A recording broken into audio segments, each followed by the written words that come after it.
Hello, what's up mga kautang? Welcome back dito sa akin channel. This is Laris, ang yung number 1 pala utang. Number 1 pero 2 yung kamay.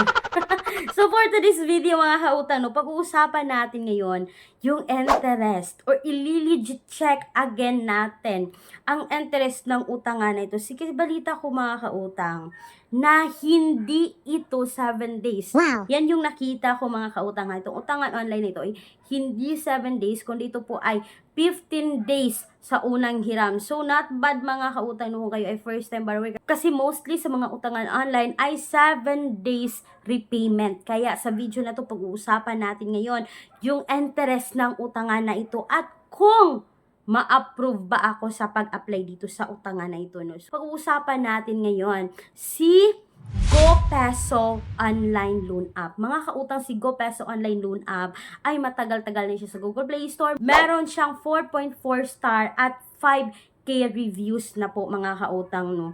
So nagbabasa ako dito sa kanilang platform. Ito po ay nakasirehistro sa Securities and Exchange Commission at yung offer nila mga kautang is 2,000 hanggang 20,000 pesos. At sabi dito mga kautang, no, payables ito up to 120 days term. So yun yung alamin natin. At bago diyan mga kautang, no, nagbabasa po muna ako ng reviews ng isang nag-comment dito mga kautang. Kasi nakita ko na nabigay siya ng 1 star dito mga kautang sa Google Play Store, no. Actually mga kautang, no, bago talaga ako nag-a-apply sa mga utangan online, ay nagbabasa muna ako ng reviews sa Google Play Store. Nagkalkal muna ako doon, nag-research muna ako doon ng mga tao na nakautang na dito. At ito mga kautang, may nakita ako. I-share ko muna sa inyo to bago natin pag-usapan si GoPeso. Sabi niya mga kautang, no, application is padali at mabilis. Pero yung payment, not good. Long term is 145 days. First payment ko is 15 days. Nag-loan ako ng 3,000. Yung na-receive ko is 2,997 in 15 days.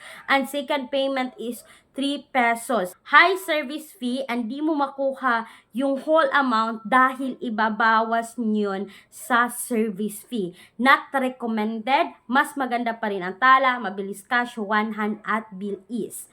So sabi niya mga kautang, 3,000 yung loan amount niya dito. Pero yung babayaran niya mga kautang, no, in 15 days is 2,997. So isipin niyo mga kautang, no, na sa loan niya dito is 3,000 at babayaran niya ng 2,997 in 15 days. Pero ang sabi niya mga kautang, malaki daw ang service fee ng loan app na ito. Kaya, ang recommended na online loan app sa kanya ay mga tala, mabilis cash, one hand at CBIL is. At speaking of mga other loan app mga kautang, no, is you can visit my description box or comment section ng video na ito dahil merong mga alternatives loan app dyan. At ito na nga mga kautang, no, na-curious ako sa comment ni ma'am kasi sabi niya high service fee. Kaya mga kautang, nag-apply ako dito kay GoPeso at isi-share ko sa inyo kung na-approve ba ako or hindi.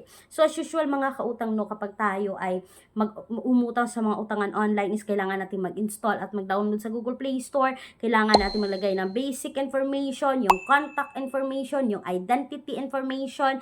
At itong mga kautang, ang nakapakaganda dito kay GoPeso, yung contact person na kailangan dito is to contact person only. And compared to the other online loan app na tag-5, diba? So, 2 contact person lang dito kay GoPeso at pagkatapos dito sa kailang identity information, yung mga valid ID or meron silang yung mga highly recommended IDs nila ay UMID, Passport, SSS, PRC.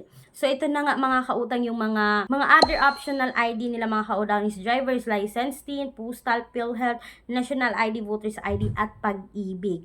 At ito na nga mga kautang, no, ang napakaganda dito sa utangan na ito, no, ma-appreciate ko talaga yung pag-scan mo ng photo is hindi mo na kailangan pang mag-fill in ng inyong personal information kasi automatic siya na nagbabasa ng information. So mga kautang, meron silang optional dito. Pwede kayong maglagay dito ng ID niyo, yung company ID, yung certificate of employment or yung mga payslip niyo or proof of income. Pero ito po ay optional lamang. Sabi dito, ito ay nagpapa-increase ng credit limit kung kayo ay maglagay. So, hindi ako naglagay dyan mga kautang, no. At dito na tayo sa withdrawal method. Pwede kayo GCash, Coins, Maya, at GrabPay. So, ito mga kautang, yung loan app nito is meron silang face verification at the end po ng inyong application.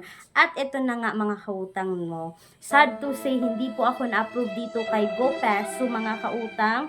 Kaya kahit tinuloy ko yung pag-utang nito is hindi po ako na-approve dito at ito pa yung sabi ng isa pang commenter mga kautang no, na sabi niya sa loan app na ito na ang laki ng service fee. So, naghanap ako dito mga kautang para mapakita ko sa inyo kung magkano nga ba yung fee dito ni GoPeso, pero hindi ko nakita kung magkano kasi wala pong ibang nag-comment kung magkano yung fee dito. Pero kayo dyan mga kautang, kung kayo ay may experience dito kay GoPeso online loan app, is you can comment po para mabasa at makita din ng ibang viewers natin para sila ay matulungan na hindi na umutang dito kay GoPeso. Kasi may nakita din akong comment dito mga kautang no, na hindi daw nag-a-approve ang loan app na ito. So, siguro ang daming na-reject or na-auto-decline sa loan app na ito at mabibilang lang yung mga na-approve dito sa loan app na ito. So, based sa comment ni ma'am ay sobrang nagsisi siya no na na-approve siya ng 3K dito kasi ang laki ng service fee which is i-auto deduct sa loan amount ninyo. Kulang ang budget. Ang mahal ng mga bilihin. No problem. May solusyon tayo. Gamit ang isang valid ID, makakautang ka na sa loob ng 10 minutes o mas mabilis pa. Mag-apply ng loan kahit anong oras. Kahit gabi o kahit weekends or holiday. Maaaring i-check ang pinned comment sa video na ito, bisitahin ang link at mag-apply na. So, that's all for today's video mga kautang, no? Para sa akin, hindi rin recommended si GoPeso kasi hindi ko nakita yung loan details na auto-decline ako dito, na auto-reject ako without knowing kung magkano nga ba yung i-approve nila sa akin. So, that's all for today's video. Pero bago ko tapusin ang video na ito, kung kayo ay employed or self-employed at gusto niyong mag-apply sa bangko, yes mga kautang, you can message me dito dahil they offer minimum of 20,000, maximum of 2 million pesos. And please take note that all applications submitted is subject for bank approval. So that's all for today's video. Once again, this is Clarice, yung number 1 palautang dahil utang is life. Bye bye bye!